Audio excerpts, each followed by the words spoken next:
Hey, what's up, guys? Sorry, y'all. Welcome back to the OS Rick Project. This is episode 33 being recorded on December 19th on a Monday evening. Guys, I hope you're having a wonderful day. I hope everything is well.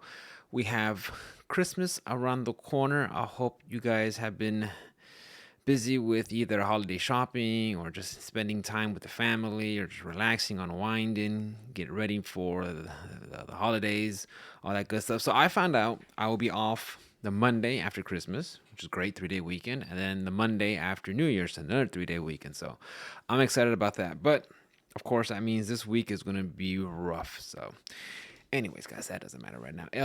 What you guys been up to? What you been playing? What you been watching? All that good stuff. Talk to me. Let me know. Um, as for myself, I've been watching. I've been caught up with Chainsaw Man, and I'll admit it, guys. I saw the first episode, and the story to me wasn't catching me, but the animation was legit one of the best I've seen in forever. Well, the animation was really good for Demon Slayer also, but that one I just did not care for the characters. But this one, Chainsaw Man, yeah, even though the first episode was meh, okay, the animation got me hooked, and I've been able watching it ever since then, and I'm totally invested with these characters. I like Denji. I like Power. I like Makima. I like all these characters. Aki, Himeno. All these characters. They're super cool. I like it. So if you guys get a chance, check out freaking. I was making sure, guys, that I'm recording everything because you guys ever done something, record something, and you realize, oh great, I forgot to hit record. But anyways, guys, I've been watching that anime and I've been having a blast, which is unfortunate because I was watching Jujutsu Kaisen back during the summer, but I just kind of fell off that show. And not that it was bad; it was just like it's okay. I watched episodes here and there, but I just never came back to fit to wrap it up. And that's just it is what it is. I can't like all of them, right? I mean, I can enjoy some of them, but to actually like for me to and look, guys, I'm watching Chainsaw Man with the subtitles. That should tell you how much I enjoy it because I rarely watch anything subtitled. So I've been having a blast with that one. Guys, check it out. And I've been watching on Crunchyroll, so I'm caught up to episode 10, I believe. No spoilers, guys. I know there's some places we could probably go somewhere to go watch whatever's already released, but I just watch it on a weekly basis. I'm fine. I don't need to binge it. What else? I've been playing a little bit of Crisis Core, not too much. And that's only because work's been crazy, and I've been trying to like ever since the autumn sale from Steam. I've been making sure I try to stay on Capcom. I mean, on Capcom. I try to stay on Devil May Cry 5, which I did stream that earlier this week, couple of nights. I took a week off from it, then I came back and I almost forgot how to play the game again. Especially Dante. Dante has so many moves, so many abilities, so many stances, so many weapons that it could be a little overwhelming. But this guy has a lot of tools. Um, I like V, but sometimes I feel like I can't really utilize attacking with Shadow, his melee attack, Panther. And Nero is really cool too. Nero is pretty straightforward. He's just a blasted play as really is. But yeah, I noticed that with some games, if I take some time off and come back, I get super rusty at it. How are you guys with that? Are you able to like stay pretty, pick it up? And is it like riding a bike? You just pick it up and start rolling with it, or does it take some time to get familiar with the mechanics of the game and the systems and make it? Because if it has a lot of mechanics, a lot of moves, like these characters in Devil May Cry 5, it takes me a while to pick it up. Even though they're kind of universal, I still have to remember, like, oh, well, this does this, and this ties into that, this links into that. Because the style of that game is you just want to constantly be super aggressive and do, just bring up your stylish combo points so you can get the most out of your, so you can get the higher score, and that'll give you more red, I think it gives you like more red orbs at the end of the stage. So, Crisis Core, from what I've heard, it's a one for one. I was talking to some of my buddies online, and it's a one for one for the PSP version of the game. So I never got a chance to play it, and I want to say it was released originally back in '08, which was a long. That's a long time ago. It really is. I was like, Jesus Christ, I can't believe the game has been out that long. But yeah, Crisis Core. I haven't gotten too far into it, but I want to sit down and play with it. once the work schedule clears out, or once I during my 3 day weekend, I plan on sitting down and playing more with that. Same with Persona. I'll maybe play like a day or two before I go to sleep. Um, but I haven't been able to really. I haven't even been able to had a chance to sit down to try out the new winter update for Guilty Gear, which I feel terrible about because I was looking at Leo and he looks like he's in a good spot. Like he was already in a good spot. Now he seems to be like they gave him some buffs. So I want to sit down with him and play some more, but we'll see. It's just I was gonna plan on stream. I was planning on streaming last Friday, but I just got home. I was so tired. I just relaxed on wine, just hung out with the wifey. Um, Another game that I've been playing, guys, isn't a video game. It's a tabletop game. You might have heard of it. It's a Warhammer called Warcry, and you basically got to get your figures. You got to assemble them, paint them, and then have a squad, a war band. Ranging anywhere between 5 to 15 characters. You got to have certain criteria to play the game, but and they each have their own unique abilities and rules and movements and stuff like that. And you could play. I've been playing with my friend Travis and my wife Mikkel, and we've been having a blast. We also play with Travis's brother Shipman, and yeah, we've been learning the game. And it's one of those games where it has these rules that are pretty easy to pick up, but all the abilities that all the enemies have and the interactions and the layout of the terrain and the twist and the victory conditions and the deployment really adds a lot of layers to the game, which I appreciate. I've been having a blast because originally I wanted to get into Age of Sigmar, which is like the bigger version, more complex version of Warcry. You're playing with 2,000 point armies, anywhere between 1,000 point to 2,000 point armies, and you're playing with a lot more units or figures in a unit. So and it has more complex rules, longer games, but Warcry is, from what I got, I mean, me and Travis, we played a game. It lasted maybe a little bit over an hour, and that's just because I'm still learning the game, trying to get familiar with the rules. But I could see that game, being able to crank out a game, under an hour, and because after we played a three-way match, we Mikhail went off to go do something with the family, and me and Travis rolled up the terrain, got the win conditions, and deployed and played another one. So give it a shot, guys. The only thing with Warhammer games is that it has such a has an expensive level of entry, and I think that's the only problem with I have with the game. There's nothing budget about it.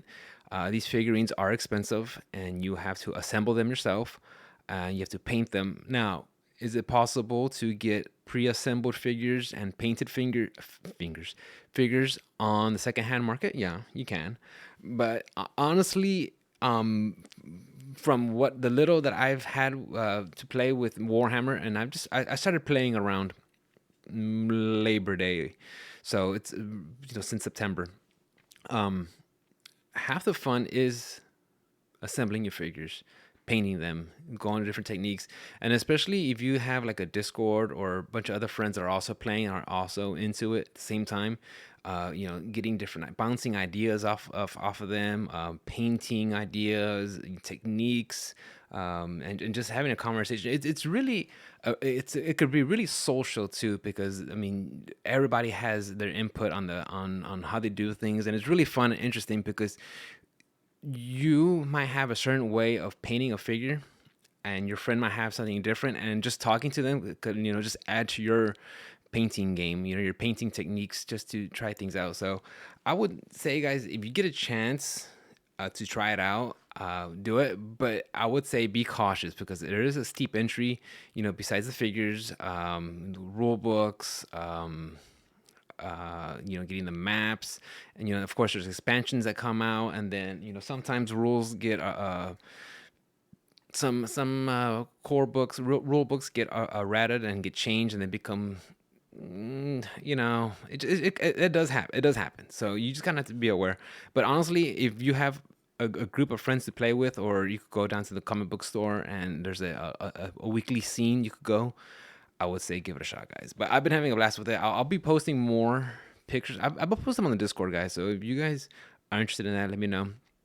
You can hop in there. You can check it out. What else I've been playing? I think that's about it, guys. Not really too much. Like I said, it's just with the holidays and work, it's just been super crazy, super hectic. Um, and as for watching TV, just mostly just Chainsaw. But let's get into what's been going on, guys. Some of the video game news and some stuff I just want to talk about. So this ain't really video game news, but guys, I'm gonna tell you right now. Check for any subscriptions you got going on. It's something you haven't been used in a while. Make sure you're on it. Lately, actually, the 13th, last week, I got an email from Sony saying, "Hey, thank you for resubscribing for PlayStation Plus." I'm like, great. I forgot to turn that off because last year when I purchased it, I think from like Amazon or from the PlayStation Store, like at a discount, like 50% off or something. Which I thought, okay, I could justify it at 50% off. But this time they hit me with a full price. I'm like, oh, I don't even use the PlayStation. Like, if I do use the PlayStation, I'm not using any multiplayer. I do like the cloud saves; those are convenient. I like that, but paying $59.99 just to play online with other people, it's just like, especially after being just playing on the PC, like looking at that, it's like, whoa, it's hard to justify spending that much. Yeah, it's $60 spread out between a whole year. But it's like I could use those $60 to buy me another video game or something. I see the price what they're doing with it, and granted, I'm sure there's some people who love, who play multiplayer games on the PlayStation, or who are playing Call of Duty, who are playing Fortnite, um, whatever multiplayer game. I'm sure they're getting a lot of use of it. But honestly, ever since I started playing on PC, it feels like just fire up Discord or whatever, and just start chit chatting with people, or I'm frustrated that I missed that, and now having to go through all the loopholes. And if you want to you want to cancel the subscription and get a refund, you got to call us during these hours. But of course, during that time, I'm at work. It's just ridiculous. It's just like, oh, the hassle and just having to jump through all these loops. So, guys, if you guys have any subscription going on and you're not using it, make sure to turn off the auto renew because they love to turn that on. So get that check, guys. Don't be like me. So I'm just going down the list, guys. What I wrote down throughout the whole week. God of War is getting a live action series that has been ordered by Amazon. How do you guys feel about that? The Amazon shows like Invincible. I like that one. The Boys. I like that one. I heard good things about the Terminal List. I tried watching Lord's Rings of Power. I tried watching Wheel of Time. They weren't really good. I'm sorry. I didn't like those at all. So I see the God of War, like the live act, like who wants this?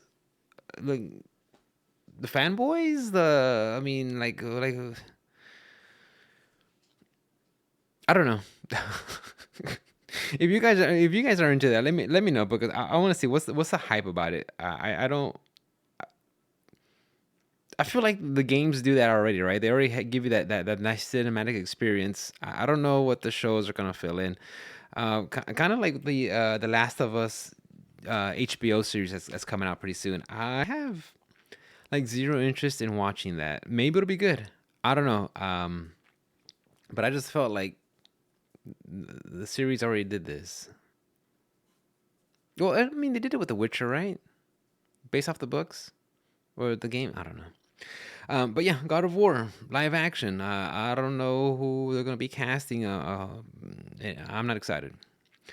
Final Fantasy 1 through 6, the Pixel remasters, they will be coming out for the PlayStation 4 and the Nintendo Switch. I'm excited for that one. I want a chance to play Final Fantasy 6 again. Okay, so it's Final Fantasy 6 here, but I think in Japan it was like Final Fantasy 4 or something. I don't know, guys. At me, if y'all know what the proper order was. But I remember Final Fantasy 6 with Terra, Locke, Setzer, Ninja. Uh, was it Gojo, Edgar, Sabin? A whole bunch of characters. I remember enjoying that one. But when I played it, guys, I played it on the PlayStation, and it was a Final Fantasy Anthologies on the PS1. And my only issue I had with that game, and I'm hoping this port isn't a copy of that one, was that when you hit the triangle button to pop up the menu, there would be a couple of seconds before the menu would come up, and it was, at first it wasn't too bad, but sometimes you check on something, then go back to your menu screen and check something again, and then you get out, and then you have to check or go to the menu and like, oh great, I forgot to put this wrong item, or you change your mind. It just kept adding up, and it just took forever to load that menu screen. And I don't know if it was just because that was a poorly done port back in the day, and I really can't give you a date or time when that happened, guys. It must have been, I was young.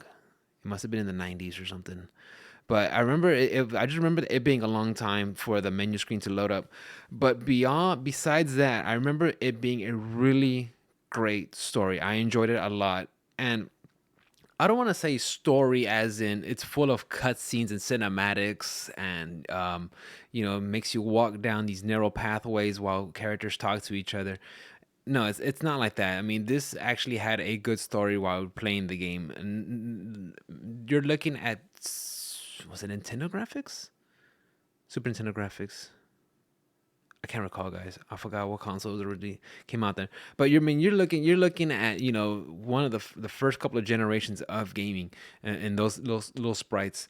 But I remember having a blast with that game, and I remember that when it came out, it got announced for PC, the the Pixel remasters, and I said to myself, man, when is this coming out to Switch? This is great for the Switch. So hopefully we can get this, and I get a chance to play it again, because I do want to play it. I do want to enjoy it again. I just feel.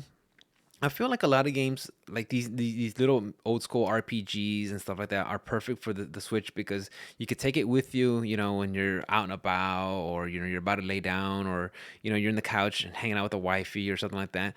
Those games are perfect for the Switch. Now, the games that I want for the PC are usually the bigger games, the heavy games, the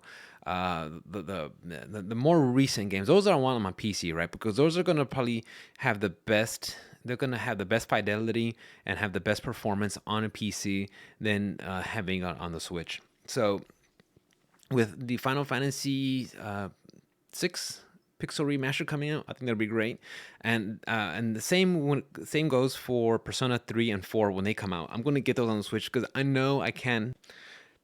I know somebody's like, you can get them on PC, Rick. I know I could get them on PC, but I don't want to play them on PC. I think those games are like cozy enough so you could just, play like when you're in bed or something, or laying down, or just chilling and relaxing. And because I don't always like, I enjoy playing on the PC, guys, but I don't always want to just sit in this chair. I mean, this chair's comfortable. I like it, but I don't always want to play in this chair. Sometimes I want to play like in the living room. Sometimes I want to play laying down in bed. Sometimes I just want to go to the backyard while my wife is doing gardening. I just hang out with her.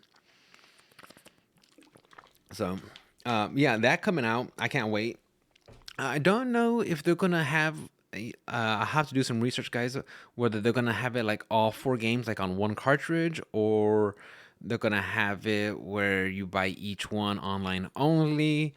We'll see. I don't. I think I saw somewhere like Square Enix is having like a special physical copy for pre-order. I gotta look that up, guys. I'm not too sure, but I'm excited for it. Like I said, nah, I just want more Square Enix to do more of this. Like if I can get Xenogears, uh, Final Fantasy Tactics, games from Vagrant Story. You guys ever heard of that one? Square Enix, SquareSoft's list from the 90s, like their repertoire from the 90s, their list, the hits that they had back, when I was young. I wish I could get some of those.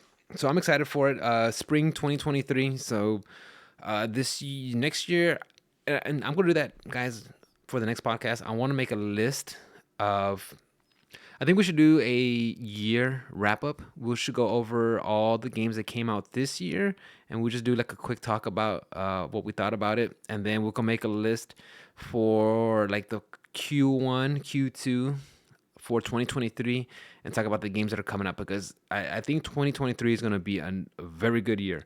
22 was solid. Um, was okay. Well, if you're an Elden Ring fan, it was a really solid year, 100%.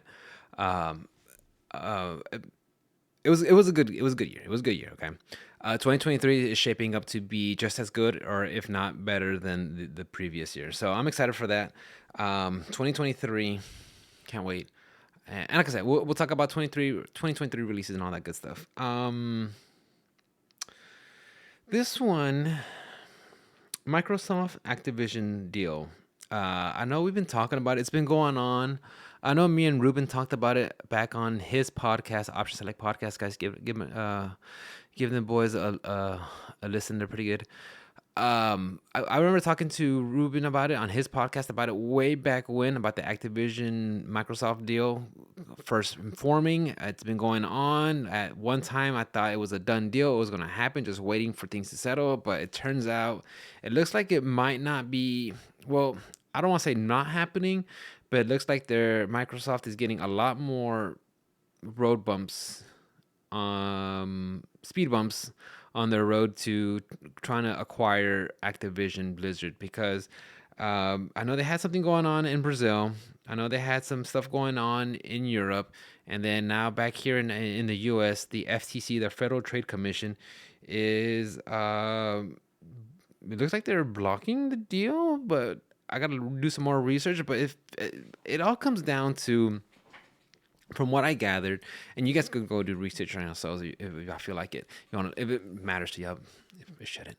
But it looks like they're gunning for Call of Duty. Call of Duty seems to be the one that is gonna make or break um, the deal. Apparently, that's the biggest franchise there is, and I think we talked about it before, guys. Where, the best selling game or the most selling game is probably a Call of Duty game, which is another thing I want to talk about, guys. That might wait till January when the National Purchase Diary, the NPD reports come out, so we can see what the best selling games of 2022 was.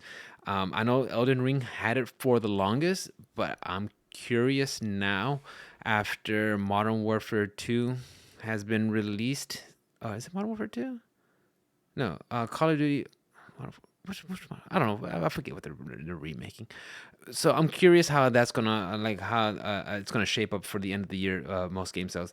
I know Elden Ring was leading, but Call of Duty being the franchise that it is, it could be huge. I mean, and honestly, I was talking to several other coworkers, and there was a little buzz going with Call of Duty when it first came out. So if I'm hearing about it, and just me in real life, who's just that's probably like an indicator of how well it's been doing just elsewhere, right?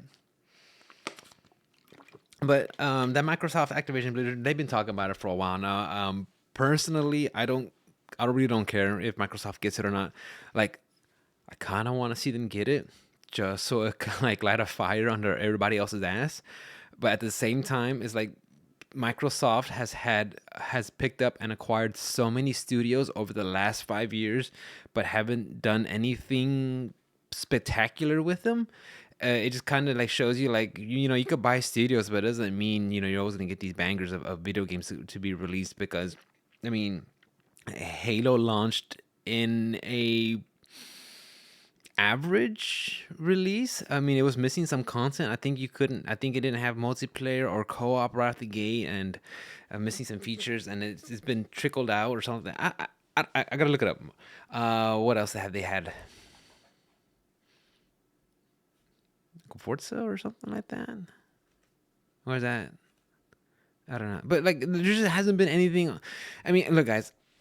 I'm looking at my Xbox Series S that's sitting underneath my PC, and it's just I've played Symphony of the Night, a 1997 Konami game. That's the only thing I have played on the Xbox Series S. Hey Rick, why don't you get Game Pass? Well, I don't want to get another subscription. I don't want Game Pass, but it's just I don't know what Microsoft like. I want them to. I want to see a W. I want to see them get a dub. I want to see a W in their column. But I don't see anything. Like, I haven't. There's been nothing that has impressed me. I have yet to see anything come out from them, and it's just at this point, it's like, okay, cool, whatever, cool, whatever. Um, Before I go to this next one, let's talk about something I was kind of curious about, but not really. The Street Fighter 6 beta closed beta was has just wrapped up over this weekend. I'm hearing some mixed reactions. Some people like some things, some people don't like some things. Of course, it's just a beta. Take it with a big grain of salt. Me personally, I can do without the beta. I'm fine. I know that this is not going to be the complete and say all final version of the game when it comes out. So if I'm missing something, that's fine. I don't care. I know there's some people out there who have been playing the cracked version and are having a good time. Good for you. People who tried out the beta. I'm curious to hear people's input and thoughts on the game and what they are. I know I have several friends who aren't really Street Fighter players, but were able to test out the beta, and I think they had a good time with it. So that's a good sign. Um, but as for me, guys, I really don't care. Like I said, I'm excited for these new characters. Manon and Marissa look super exciting, super fun. I do want to play the game, but I don't feel like I have to sign up for every beta. I'm fine. And even then, with the only just playing on the weekend, it's hard for me. I tell myself I'm going to play in the weekend, but real life happens. I just don't have the time to play. So I'm totally fine. Maybe when they have a public one where I don't have to sign up, I could just fire it up or something. I could try that out. But until then, I'm fine. But the beta wrapped up, and I hope the feedback that they get from the people who played it is something that Capcom can look at and work with and do something.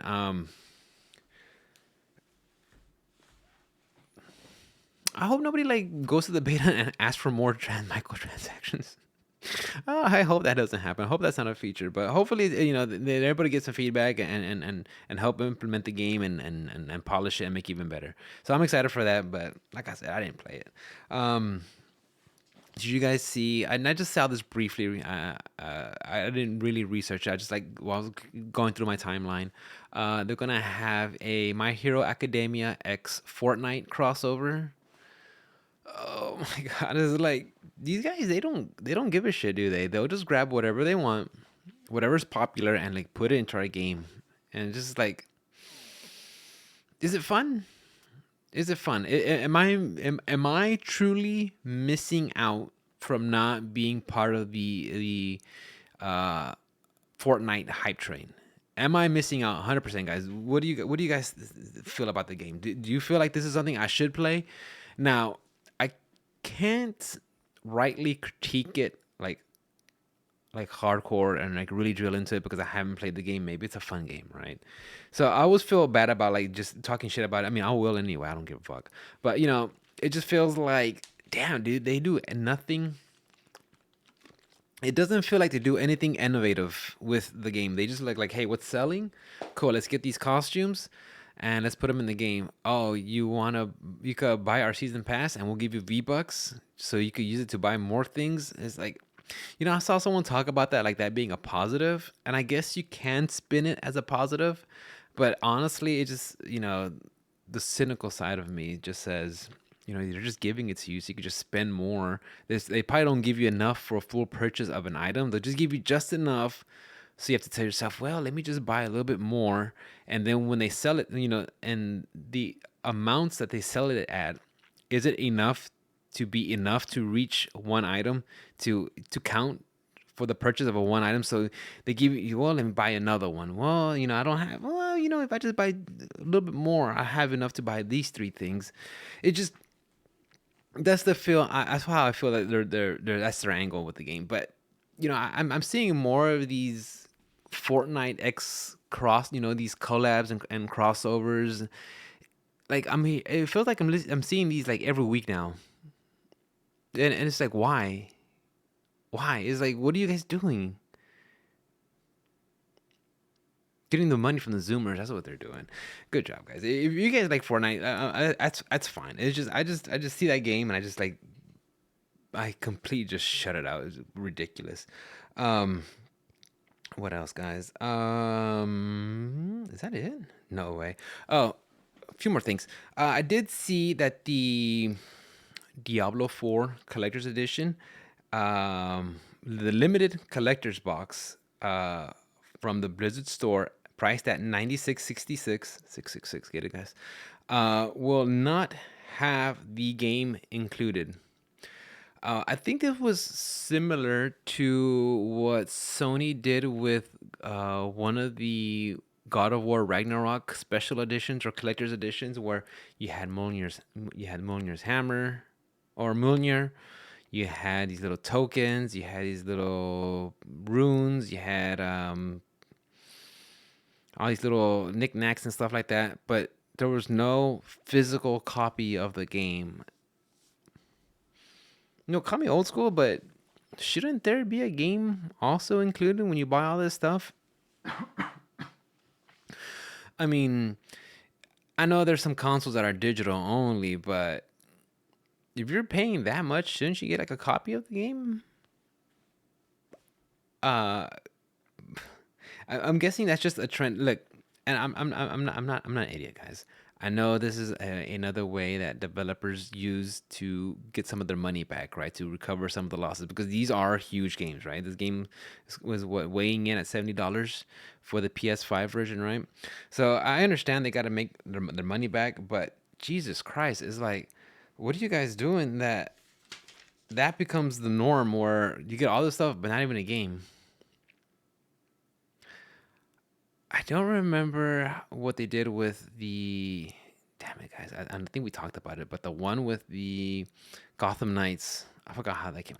How's that game, by the way? I know for the whole while it came out like on consoles, the whole 30 frames per second conversation happened, and then it kind of like, and then that was something that people were talking about for 30 seconds and went away. I guess at the end of the day, it matters whatever you want to play. I mean, going back to that, I think they should still be at 60, but whatever, it doesn't matter. So speaking of Warhammer and Warhammer content, I saw that Henry Cavill will be doing some Warhammer stuff. I think that's coming out on Amazon, and you know, I'm not the biggest Henry Cavill fan, but I do feel it's pretty. I think it's legit awesome where an actor is into the role he plays, knows what it is, knows the source material, is a big fan of it, and helps promote it and helps get it, out to a larger audience. I think that's pretty cool, hands down, right?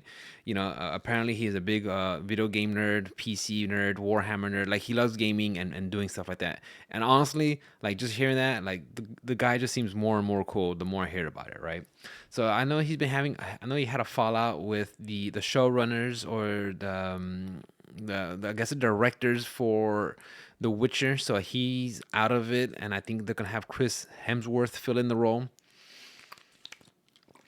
Good for Chris Hemsworth. I'm sure he's looking for to try something else, but it really does suck when you have someone who's bringing in all this, who's known to be a fan and is bringing all these audience and eyes to the franchise, to the series, and then be true to the source material, but then is like pushed out because it's the showrunners and directors think they know something better or don't want to like honor what the series was based on, which is ridiculous, right? And I wish the best for that series. I did enjoy the season one. Season two, I watched maybe one episode, and then I just gave up on it. I know some people enjoyed it, so but I think the consensus was the first one was the better one of the two seasons. I could be wrong. That's just my opinion. But yeah, it just if someone knows what they're doing and has insight on how it should be done, who are they to say not to do that? If anything, this is about the fans. The fans are the ones who make you there, who put you there, and if you just like start ignoring them, I mean, I hate to say it, but it's almost like what they did with the Ring of Power, right? The Rings of Power, where they kind of just looked at something like, yeah, cool, and then just made their own thing and just kind of took off and made it something else that isn't, to reflect on the source material. It, I think we know how that all turns out. So I know, so Henry Cavill's out of that. I know he stepped down for doing Superman also because I guess he didn't like how it was going, or maybe I think they said that directors are, I think James Gunn is going with a different angle. I guess a younger Superman or something. Um, I got to look up more on that part. When it comes to James Gunn, I did like Suicide Squad. I did like um, Peacemaker. I did enjoy the first Guardians of the Galaxy. So I mean, I like that stuff. Um, so I don't know what's going on with the whole DC cinematic universe. And also I saw that, so Henry Cavill's also a big Warhammer fan, so they're trying to make a Warhammer show out on Amazon. And I think I saw they showed some names of like screenwriters or showrunners or something like that, and one of them was from the Wheel of Time, and that's not. I'm not saying automatically this is gonna turn out to be bad, but it is giving me red flags. I didn't like that series. I never read the books, but I just saw a couple episodes and I just got turned off from it. I know my wife saw it and she read the books, and then after a while she had to stop watching it because it just deviated too much from the source. So I'm curious how they're gonna do it. The fact that Warhammer Games is actually like backing it has me kind of excited about it because I don't think they're really known to do stuff like that. I could be wrong, guys. Like I said, I'm still new into Warhammer, but it feels like, from what I've gathered and talked to my friends about it, my buddies Travis and Shipman, is that Warhammer has a really firm grasp on their IPs, on their intellectual properties, and it's hard for fan fiction stuff to get rolling or to make unofficial stuff. Excuse me, guys. So we'll see. I'm kind of excited about it, but we just have to be I'm going to be cautiously optimistic, right? Because at the end of the day, when it comes to watching a TV show, a TV series, you should at least watch a few episodes before you make up your decision, right? And before you make your mind up on whether you like it or not. I mean, do you have to watch all of it? At least watch a couple episodes, right? Because with that, um, again, that's how I was with House of Dragons. I got to the ninth episode and I have yet to go back to finish it. I just really didn't care. And that's another thing I want to talk about, guys. When Okay, you guys seen Game of Thrones, right? Y'all know how awesome the series was, like up to like the season 7 was really good. While they still had George R. R. Martin to tell them how to write things out and how the series is going, how the source material was helping out everything getting fleshed out, and then when they ran out of content, they had to like make things up and wrap things up, and that wasn't so well. That's how that's how I feel like with god damn, where's I going with this conversation? But that's how I feel like with The Witcher. If you're not respecting the source material, or with god damn it, dude, with the I'm drawing blanks here, guys. Anyways, I think that's just me just being exhausted from work. But yeah, guys, I know, like, it's got a little scattered brain, but yeah, it just, when you start losing the source material and not following it, and you think you could do better than what they did, I think we've seen it before. We've seen that with the Rings of Power. I just hope it doesn't become the same way with the Warhammer series or anything, right? Whatever they do, just know where it's coming from. What makes it great. Listen to the fans, listen to what made it good, and then just respect it and incorporate it to the game. Don't try to chill out and try to make it something else or make it woke or something, or add people of diversity and color just because you want to, just to be different. No, no, no. Make it what makes it good, and they know what it is. Anyways, guys, I think that's gonna be it for this week. We'll be back next week after Christmas and before. Yeah, it'll be after Christmas and before New Year's. So we'll do one more episode, guys, before we wrap up. I want to say thank you again for hanging out. I appreciate it. And I'll kind of ramble near the end of that one. If you guys want to help out the show, you can always just help and spread the word, tell people about it, or if you feel very generous, you could donate. And I'm not asking for much, guys. I just trying to make, if I can make this podcast self-sufficient, that's all I need. That's it. So that way I won't be, having to just help alleviate costs. We know how it is, guys. And if you guys can't afford financially, just tell your friends about it because that'll help out big time. If you guys want to hang out some more, you can catch me on the stream. There's a link for should be a link on the web on the for the podcast, guys. If anything, twitch.tv OS_R1CK. I'm always streaming Tuesday, Wednesday, Thursday, sometimes Fridays, whether it's fighting games, action adventure games, Souls games, or whatever's going on, whatever I feel like playing. And then the socials that you can tweet at me and have any questions, whatever. But anyways, guys, that's it from me. I'm done rambling. Get some sleep, take care of yourselves, play some games, enjoy the holidays, go see your family.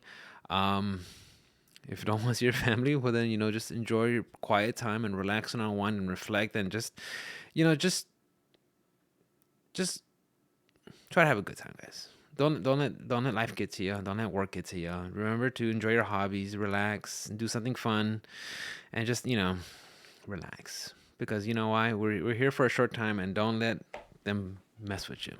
Have a good time, guys. Have a good night. Be safe. I will see y'all next time. Bye, guys.